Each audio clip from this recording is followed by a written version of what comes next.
right, welcome back. It's a great song. I put it on the link for you if you want to check it out. We are going to be doing, if I could get to it, excuse me, diseases of immunity. I also put the next clip for the WIT movie in there for you if you want to continue to watch that. Okay, and if you have any questions about this as we're going through, jot them down and send them to me in an email. I'd be happy to get back to you. Okay, this is a little bit complex material. This is also a little dry. That's why I figured I'd put this as a tape. You could chunk it up into sections. I'm going to do probably 2 sections of half an hour to 45 minutes for diseases of immunity. I don't want to say there isn't a lot of clinical applications. Of course, there's tons of it, but in that kind of flipped classroom approach that I'm trying to do with you, there's no flippage with this. There's just talking. So I'm going to put it down as a tape. As I said, you can watch it in bits and chunks, and you'll have probably a 10-point quiz on this one. Okay, so let's get started. So diseases of immunity, you will need to go back and review blood. I put blood in my A&P blood notes. I think it's in chapter 2, review for immunity, not immunity, inflammation. So if you don't feel like you have a good grasp on that yet, I would by all means go back, review that, make sure you have the good basics of what's in blood. Okay, so we have a basis on which to build from.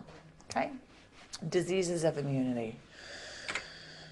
Immune system structures. So there are different specific structures in the body that are going to help us prime that immune function. Okay, so let's go over those, review those, bring them back to the forefront of our memory. We've got the thymus. The thymus, guys, is going to be underneath the sternum. If we have the chance, which I think we will, to go see cadavers, and I were to open that chest plate for you, it would look like fatty material on the back part of the sternum. As we get older, the thymus starts to convert into more of a fatty-like presentation. When we're younger, it has more of sort of that immune tissue presentation. It's called reticular tissue. And that reticular tissue, if we were to look at it microscopically from the tissue lecture that we went over, it looks like a bunch of grapes or blueberries on a branch. And the reticular fibers are the branch, and the berries of any sort, or the grapes, are going to be lymphocytes. Okay? Lymphocytes will turn into 2 different groupings of cells that we'll talk about in a little bit. Okay? So that reticular tissue is going to be found in the thymus. It's going to be found in bone marrow. It's going to be found very thickly in the spleen. Okay, so the spleen is going to help a little bit of immune function, but don't forget the spleen is also the red blood cell graveyard. Okay, that's where red blood cells go to die.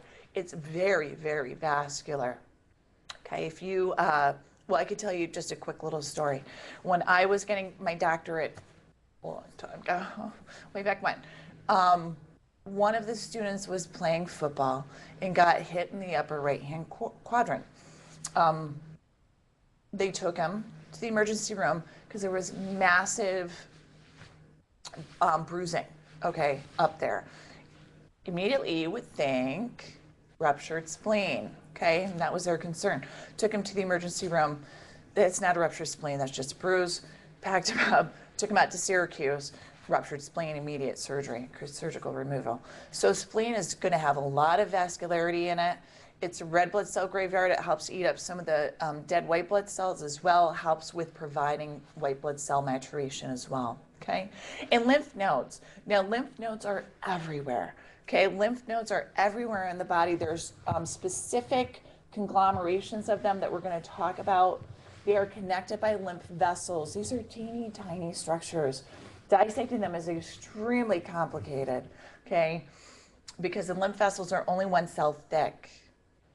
Now, lymph nodes are going to be, so the lymph vessels will connect the lymph nodes, okay?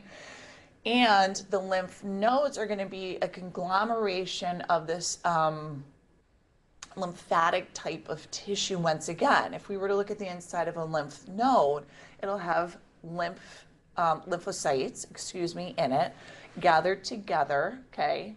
and they're in certain areas that'll help us to provide a strong immune response, okay? So we'll have lymph nodes, a lot of them. I think it's the next slide. Here we go, great. You can see there's a ton of them in the head and neck, right, where we're going to ingest foreign substances. There's preauricular, in front of the ear, post-auricular, behind the ear, submental, submandibular, cervical, supraclavicular, subclavicular. Okay, so those are going to be the head and neck ones primarily, and there are other ones as well. But two of the major groupings that I want you to think about, and I'm sure we mostly know these already, are going to be axillary, and of course those will be important with breast cancers, right? Because the breast tissue is going to drain to those axillary lymph nodes. So if there's cancer that starts to metastasize, it can move into those lymph nodes, okay, and beyond through the lymphatic system to other areas of the body. Inguinal, okay, inguinal lymph nodes, people freak out. I'm sure you've probably seen examples of this, because if you get any type of infectious agent into the genital region or the pelvic basin, you could get inflamed lymph nodes. People, of course, freak out because it's near the genitals, okay? But we could also get STDs, which would cause inflamed lymph nodes. But any sort of infectious agent that may be going through our bloodstream, may be drained from that area, can cause inflammation and swelling of those lymph nodes. If there is an STD, there would be a more significant amount of swelling in that region. Okay, so inguinal lymph nodes are a good one to know as well. And there are other lymph nodes in other parts of the bodies. These are going to be a major collection of them. Now, as lymph nodes, now, nugget of knowledge, this is something I want you to remember. Lymph nodes are going to be important in draining infectious agents from the body. They're going to be one of the contributors to our immune system. The way that they drain is those lymph nodes, which are collections of lymphocytes. Those lymph nodes also help to drain fluid from the body. If you've ever seen somebody who has blocked lymph nodes in their leg, they have excessive collection of fluid in that leg. So lymph nodes will help to drain fluid through their system of vessels as well. So they help with immunity, they help with draining fluid, okay? So what happens is, and nugget of knowledge here, the legs, the left arm, okay, are going to drain into the left subclavian. I'm going to take you in on this picture. The right, I believe, face, I have to double check that, the right face, the right upper extremity are going to drain into the right subclavian, okay? Yes, I believe it's the right. Yes, the right face, the right upper extremity is going to drain to the right subclavian. The left face, left arm, and the rest of the body is going to drain into the left. I'm going to zoom you in on this picture, okay? This may be hard to see, so you may have to pull up your PowerPoint and look at it really closely. You can see connected to that right subclavian vein, we have the right lymphatic duct and the right jugular trunk, okay? Those are going to drain the right head and neck and the right upper extremity. So you're taking that excess fluid and you're taking that excess infectious agents and put them into the venous system, okay, to be pumped through the heart and eventually processed and taken out of the body, okay? Because from the heart, they'll go to the kidneys. The kidneys will process excess fluid, okay, into the liver to eat up any broken down cells. You could see on the front part of the vertebral bodies, there is the thoracic duct, okay? That's a big one to know. The thoracic duct is going to collect lymphatic fluid from the lower extremity and put it up, and you can see it's arching up and into that left subclavian. You can see there's a left jugular, left subclavian dumping into it as well, okay? So, in general, I want you to know that right lymphatic duct is going to drain right head, right arm, left thoracic, I'm sorry, I keep stumbling on my words a little bit. Okay, left lymphatic duct is going to drain the left side of the body and the lower extremities. Okay? Immune system. I'm going to keep you zeroed in on this. Okay? People, I got to tell you, out of all the things that I've prepared for you thus far, this, out of anything I've ever prepared, I'll be honest with you, this was the most difficult. This took me a ton of time. This took me a ton of preparation. So if things aren't making sense to you, please let me know. I think that people have a difficult time with the immune system. My mentor that I talked to you about, Dr. Cisaldo, said the same thing, and it made me feel so much better as I was struggling to prepare this for you in understanding immunity. And I felt like this chart helped to clarify it. So we've talked about the structures. We know that basic gist of the structures that are going to help with immunity. Now what we need to understand is inside of those structures, for the most part, in some supplemental structures, there will be cells that will live that will help our immunity. And those cells are grouped into major groupings, okay? So let's look at innate, because that's what we'll talk about first. Innate is going to be part of our immune system, which will be intact, that is ready for an immediate response, okay? An immediate response. So these are cells that are sort of like non-specific, that are ready to go on front lines of defense in areas that are exposed to pathogens or infectious agents on a regular basis, okay?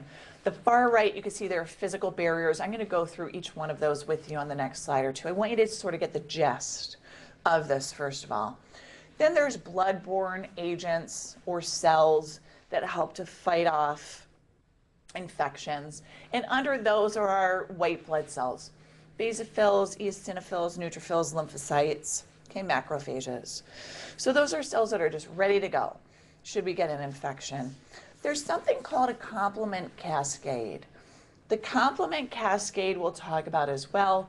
These are proteins that are made by the liver that live in our blood that are ready to begin a series of messages to the immune system saying that there is an infectious agent, okay? So innate, these are things that we don't build up over time. We have them at birth. They might not be highly functional yet, but they're ready to go, okay? Initial quick responses. On the left side of the screen, we have acquired. Okay, so these mature over time. This is what we get from our mother through nursing, okay? We get this acquired immunity. And it's a building up of what are called T cells and B cells, okay? T cells are called cell-mediated immunity because they provide cells that will create an immediate response as well as that innate side, but they also will create memory cells. So if we're exposed to an antigen twice, there'll be T memory cells that will have an immediate response to that antigen, okay? But these T cells need to mature over time. When we're young, I mean from when we're young to when we're older. B cells create what's called humoral immunity. And that humoral immunity was called such because originally when it was studied, they thought it was just the fluid in our fluid in our blood that was creating this immunity. But it wasn't. It's actually a cell, okay, called a B lymphocyte. So it's called humoral immunity. It's still called such because that's how it was studied for years, okay? And it was called such because they thought it was just something that happened in the fluid, okay? And with that B cell immunity, we get an antigen, okay? That antigen will create what are called antibodies. And those antibodies are ready to go if we have exposure to it again. That's the whole premise with immunizations that we'll talk about in a little bit. Okay, so general once-over immune system, there's innate frontline defenses that are ready to go from birth, okay? They're not super strong though, but they're strong enough to make us survive, thank goodness, okay? Those physical barriers, the white blood cells, the complement cascade, or those protein messengers. And then we've got the acquired side. The acquired side is going to be broken down into two forms of lymphocytes. T lymphocytes, T cell immunity or cell-mediated immunity, cells that are ready to go immediately. We've got different types of T cells that create a quick response. B lymphocytes or B cell immunity, which is humoral. We get an antigen, okay? Those antigens will eventually create antibodies, okay? And antibodies will latch onto that infectious agent and help to destroy it, okay? So, non-specific immunity, first-line defenses, and I'm keeping you zeroed in because I think that most of this we need to look at the writing, and every once in a while I would just sort of pause it as I'm talking, really try to memorize these things as you go, okay? This is a tough chapter. This is a tough chapter. First line of defenses, first and foremost, are your skin and your mucous membranes, okay? The cells in the skin and the mucous membranes have tight junctions. So between those cells, if you can visualize, those cells, they have tight connections between them simply so things can't get through. If things do sneak between the cells or things such as, I'm going to call them antigens, and realize I'm using antigen as just a generalized term for an infectious agent, okay? So if that antigen does get through, we have what's called the MALT system, which stands for mucosal associated lymphatic tissue. Underneath the mucous membranes, we have little conglomerations of lymphocytes. And those lymphocytes are just waiting for those antigens to come in. Mucus on respiratory passages can block antigens from getting through as well. And we have a conglomeration of lymphatics in the back of the throat, which are the tonsils. Okay, there's palatine. You can see them actually if you open up and look back there, they look like a little bulge in the back of the throat. Pharyngeals in the back of the nasopharynx. And we also have sublingual. Okay, and those have lymphocytes just ready to fight off any infectious antigen. Antibacterial agents, acidity of the stomach, okay, and of the vagina. We also have lysosomes and tears. Lysosomes, I believe small amounts of lysosomes are secreted in sweat. If it's not lysosomes, it's an antibacterial agent. We also have slight acidity on the skin, okay, and those all help to fight off infectious agents. Phagocytes are so cool, and I use phagocytes as a generalized term because many of the white blood cells can act as phagocytes. Phagocytes are larger cells or medium-sized cells that can ingest foreign agents. When they ingest them, they wall them off, then they bring a little packet of enzymes over, dump that packet of enzymes into that little walled-off structure, and it eats up the infectious antigens. Pretty cool. Okay? And then there's that inflammatory response, okay? That inflammatory response will begin by that complement cascade that we talked about, okay? Complement cascade stimulates primarily macrophages and neutrophils. Neutrophils are used for bacterial infections. Okay, neutrophils will come in because we get exposed to so much bacteria and eat up bacteria very quickly.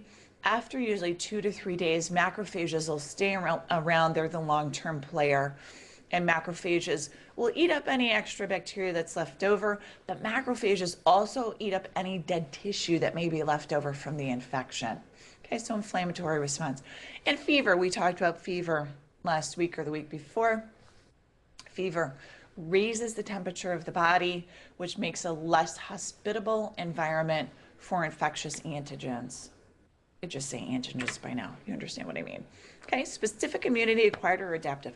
So specific immunity, now we're going to be talking about those B cells and T cells. Okay, here's our cell-mediated, the T lymphocytes. So lymphocytes are going to begin in bone marrow. T lymphocytes can also be created in the thymus, but they all mature in the thymus underneath the breastbone. They'll search out antigens, And what they do is they'll actually attach to those antigens. And don't forget, antigens are cells, all different types of cells or parts of cells. Those T cells will latch onto those antigens, and they will do multiple things to break them down. They'll break down the plasma membrane or the structure of them. They'll release enzymes to break them down, okay? So those cells that are actually damaging to any antigen are called TC cells or cytotoxic cells, okay? So cytotoxic cells, they are the warriors. They will go out and seek out any antigens and fight them off directly, okay? TD cells are I'm not going to test you on this. I just want to go through all the different T cells, okay? Cytotoxic cells, I definitely want you to know. Delayed hypersensitivity, T lymphocytes. You'll see this with a positive MAN2 test, okay? It'll be a delayed response. It'll be a couple days later. If you do the injection underneath the skin, you create that little bubble. And if there's an irritation after, I believe it is 3 days. Help me out. If anybody knows a specific period of time, you would know better than I. Okay? They'll get a response. And that's an example of a delayed hypersensitivity T cell reaction. TH cell, these guys are big. And even though they don't provide an immediate effect, they are little helper cells. You can see that'll stimulate the release of antibodies, of those cytotoxic cells and macrophages. So they are the drummer in the band that are saying, everybody come along, you've got to come and fight this infection. And this is what goes wrong with HIV, okay? So TH cells will get low, and that's when they get low enough that people with HIV start to get those opportunistic infections, kind of weird infections, fungal pneumonia, Burkitt's lymphoma, things that don't normally happen in healthy people. When they start to get those persistent opportunist infections, they move into AIDS, okay? And we'll talk about that in a little bit. So those helper cells are very, very important, very important. Memory T cells, they're going to form memory cells, so there'll be a quick future response. And suppressor cells, no, suppressor cells, these are important to know because suppressor cells help to turn off that response of T lymphocytes. Why would this be important? Well, if we had T lymphocytes functioning all the time with all the tissues in our body, we would start to attack our own tissues. So these suppressor T cells start to say, well, okay, that's enough, okay? You've had enough of an immune response, slows down the immune response after an antigen is taken care of, okay? When we get autoimmune diseases, those suppressor cells don't function properly. And that can happen in specific areas of the body, right? If we're talking about like a rheumatoid, that's an autoimmune problem. Those people have difficulty with those suppressor cells primarily in joints, okay? So S cells or suppressor cells are very important for that suppression of the immune system. Too much of a good thing is not a good thing. Okay, positive MAN2, got to be above, 2 centimeters, I believe, okay? And above, wider than, okay? B lymphocytes. Now, we've got T lymphocytes, we've got B lymphocytes. Both are derivatives of lymphocytes, which are white blood cells, okay? B lymphocytes, if they encounter an antigen, will go through this process of becoming a larger B lymphocyte, a more activated B lymphocyte, and turn into what are called plasma cells. So plasma cells really are just B lymphocytes sort of gone crazy, okay? They've gotten a little bit bigger, a little bit more functional. These B lymphocytes, which turn into plasma cells, now activate the release of antibodies. They release antibodies, okay? So B lymphocytes are produced in and mature in bone marrow, and they provide that humoral immunity, okay? So B lymphocytes turn into larger B lymphocytes or activated B lymphocytes called plasma cells. They release antibodies. Antibodies have a really cool shape. They're Y-shaped. And the whole premise behind them is to connect to the antigen So if you could visualize that Y, the top fork-like portion will attach to the antigen, and then the base of the Y attaches to macrophages or neutrophils or eosinophils. So it keeps them together. It's almost like, you know, if you're trying to tease somebody, they're running away and you grab their arm. You're not going to let them get away. These antibodies are not going to let those antigens get away. They attach to them. Macrophages and neutrophils and eosinophils attach to the base. That way it keeps them together and it helps to eliminate that antigen or infectious agent. Okay, these are called complexes. These are called immune complexes. These antigens connected to the antibodies and then connected to the macrophages and the neutrophils and the eosinophil. Okay. Antibodies will create memory cells, and those memory cells are ready to affect or work against that antigens very quickly. Now, interestingly enough, and I never kind of put this together before, it takes us about 7 days to form specific antibodies for an antigen, and that's approximately how long we're generally sick. Okay. All different types of antibodies. IgM is really going to turn into IgG, and IgG is going to be the principal one. Gamma globulin probably sounds familiar to you. That's what we're talking about with IgG. This is going to be the principal guy that's going to help to fight infections. IgE is going to be seen with allergies and parasitic infection. Okay, so if there's high levels of IgE, could be an immune response, it could be parasitic, some sort of worm has gotten into them. IgA is found in breast milk, IgD is found on lymphocytes, but primarily we're going to talk about gamma globulins or IgG. Okay, natural killer cells, non-T, non-B. These are lymphocytes which have not turned into T cells or B cells. They just get larger.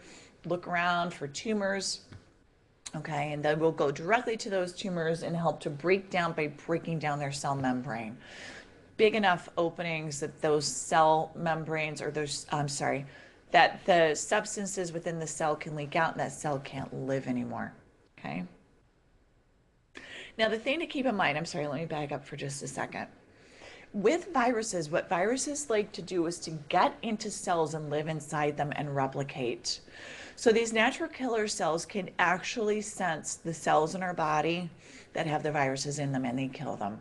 Okay, and they will break them down so they cannot exist anymore. Cytokines. Cytokines, if you were to think about a cell, okay, cells will sense when there is an antigen in the area and they will secrete substances. Those substances will go into the bloodstream and they help to trigger our immune response. And these are a list of those different types of chemicals or substances that are released into the body, okay? Interleukin-2 is going to be probably one of the most common ones that'll be released into the body, okay? One of those cytokines. Interferon, I'm going to buzz through them because I think this is as far as we'll go with this. We'll stop viral replication, which is a good thing, okay? Tumor necrosis factor helps to fight off microorganisms, but also looks for cells that might be creating a tumor. Our body is constantly fighting off tumors our immune system is constantly fighting off tumors in our body. Tumor necrosis factor is a big one for that. Colony stimulating factor helps the development of hematopoietic stem cells. Hematopoietic stem cells are the stem cells in our bone marrow that will create red blood cells and white blood cells. So if we sense an infectious agent, we'll release some colony stimulating factor to create more white blood cells, okay, to respond to that increase in immunity. So just zipping through those, just have a general working knowledge of those.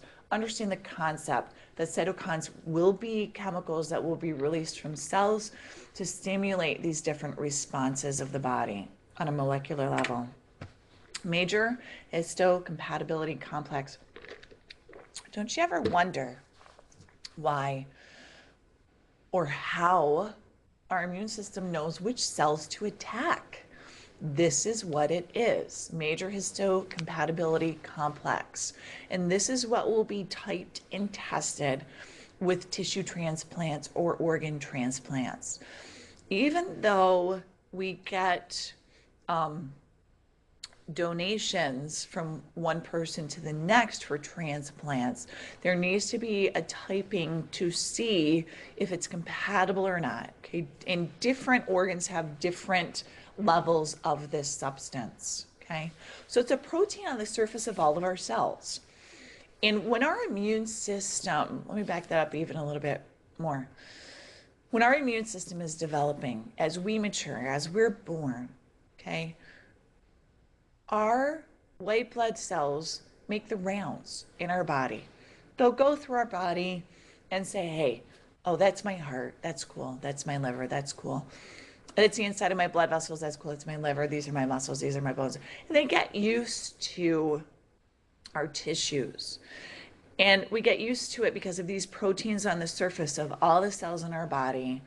That's our marker, okay? That's our marker for our cells. So our body's immune system gets used to our own cells, okay?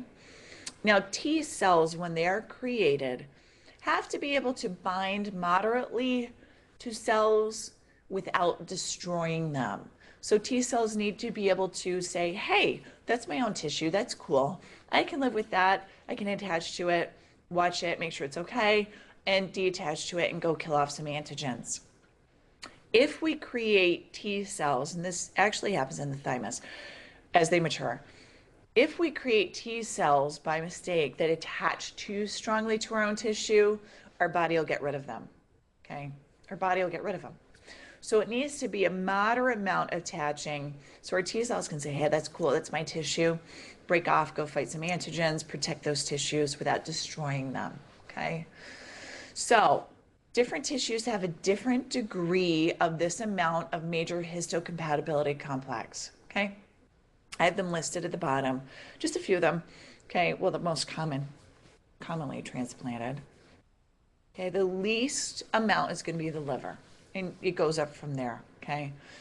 And then bones, of course, at the most. And that's why it's so hard to type bone marrow transplant, because there's major rejection if that person's not compatible, okay? So different tissues are going to have different degree of rejection.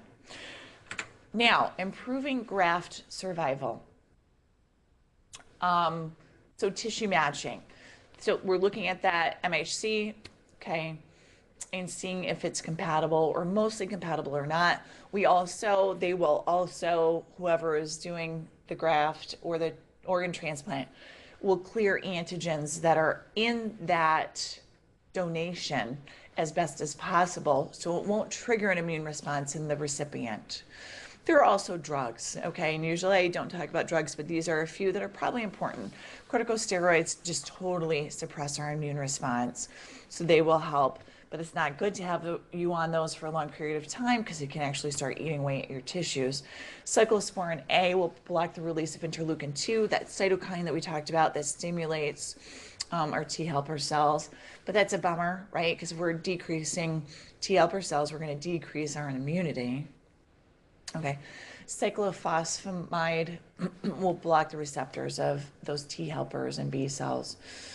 So once again, you're going to decrease the immunity of that person, but, you know, gets into that whole, well, you know, you need a new liver, you need a new liver. So these things will help to improve that graft survival. It's total science unto itself. Pretty amazing where we've come with that. Okay. So therapeutic applications. Immunization. So based on stability of those memory cells. So a killed microorganism or attenuated or weakened, I think we're pretty familiar with this. Microorganism, if we're not, let me know. Or an inactivated form. There's different ways that they do this. They used to use formaldehyde. I believe they still use it, maybe more in a formalin presentation, you know, heating, working on the structure of the cell itself, okay? But making it in a less virulent form, it's given to the patient and it stimulates the creation of antibodies, okay, through those B cells, those series of steps with the B cells. So next time they're exposed, they'll have a quick response. They already have antibodies. It doesn't take them 7 days. Okay. Now rabies, and this, you know, I read a lot about this because I actually teach immunology and A&P because it's so complex, although I may start teaching after doing this because this is really fun. Rabies can be given after the infection because it has a long incubation period. It could be weeks to months. So if somebody is bit by a rabid animal, and the signs, thank goodness we don't have a lot of this now. The signs and symptoms for rabies are frothing at the mouth, irregular behavior, an extreme fear of water. It's pretty obvious if an animal is rabid. And if you don't know if an animal is rabid and you get bitten, I believe you have to go through this course of treatment if you can't find the animal. Anyway, you can be given rabies because it'll lay latent or inactive for weeks to months, and during those weeks you can be given a rabies vaccination because it will kick in before the disease will. Okay, so remind me, I've got a great book that's got a story about rabies that'll help you to remember it. Okay, Antisera. So this is sort of a passive immunity. So the antibodies are given to you. Okay, we see this with breast milk, given from mother to child. That's why it's so important, especially at the beginning, to breastfeed your child. Can be harvested. In the old days, people used to go for shots of gamma globulin to increase their immunity. The problem with that is it is passive and it's not teaching your body to make its own. So they'd be given a shot of gamma globulins that would fight off an infection, and then they wouldn't build up their own immune system, which really in the long term is not beneficial because they're not building up their own antibodies. So antibotulism toxin with antiserum, or antibotulin toxin, antisera, excuse me. Now, botulism is going to be found in cans that are not processed properly. And of course, they always tell you not to eat from cans that are puffed out because it could be botulism, causes an expansion of the gases within foods that are put into cans. And botulism, of course, is very dangerous because it can cause paralysis of nerves. This is where bang, bang, bang, we get shot in the face with botulism. It blows my mind because it causes semi-paralysis of those muscles, which causes you not to create facial expressions, which create less wrinkles. Well, now they're finding that botulism can travel on the cranial nerves back to the brain, but that's a different story. I only read one story about that. So anti-botulism, if we're not talking about botulism that's injected for the fun of it so we don't look old, there should be something with grace and aging, right? Anyway, well, whatever, teach their own. So antibotulism, we're talking about ingesting it. And what happens with that when it goes into the bloodstream is it can affect your phrenic nerve. And your phrenic nerve is what keeps your diaphragm going. Okay, so botulism likes to attack that. Antisera, this is really, and this is something that I actually learned when I taught this class. One of the multiple new things, of course, that I'm learning is with erythroblastosis fetalis. This is hemolytic disease of the newborn when there's an incompatibility in the Rh factor between a mother and a child. So and this happened with me. I'm Rh negative. Luckily, my husband's Rh negative as well, but they still did the blood testing to make sure this didn't happen to me. If an Rh negative mother, myself included, or to have an Rh positive child, the first time this would happen, it would be okay, because there's not an intermingling of the blood until birth. Then when the placenta separates from the uterine wall, there is an intermingling of the blood because blood cannot cross the placenta unless there's damage to the placenta, previous to birth. So birth happens, the placenta rips off, there's an intermingling of blood. Now, the mother gets some of the fetal blood into her blood system. An Rh negative mother will create antibodies against an Rh positive child. So God forbid, if that mother were to get pregnant again and have an Rh positive child, she would create antibodies. Those antibodies are small enough, they can cross the placenta and they can start to break down the blood cells of that child, which can be incompatible to life. Okay, so to prevent this, a mother is given Rogam. Okay, and what that Rogam does, so the mother gets pregnant the first time, she is given Rogam. If the antibodies cross over, I'm sorry, if the fetal blood crosses over into the maternal blood, what'll happen is Rogam will attach to that fetal blood and destroy it before the mother can create an antibody response. That's so cool. That's amazing that somebody found that out. So then that mother can, in future pregnancies, bear a child successfully. Okay, so that's the whole premise behind Rogam, and that is an anti-sera. Okay. Immune-mediated tissue injury, hypersensitivity reactions we're going to move on to in the next lecture. So if you have any questions, by all means, let me know. Okay, I'd be happy to get back to you about this. And you could pause, get some coffee, and move on to the next section.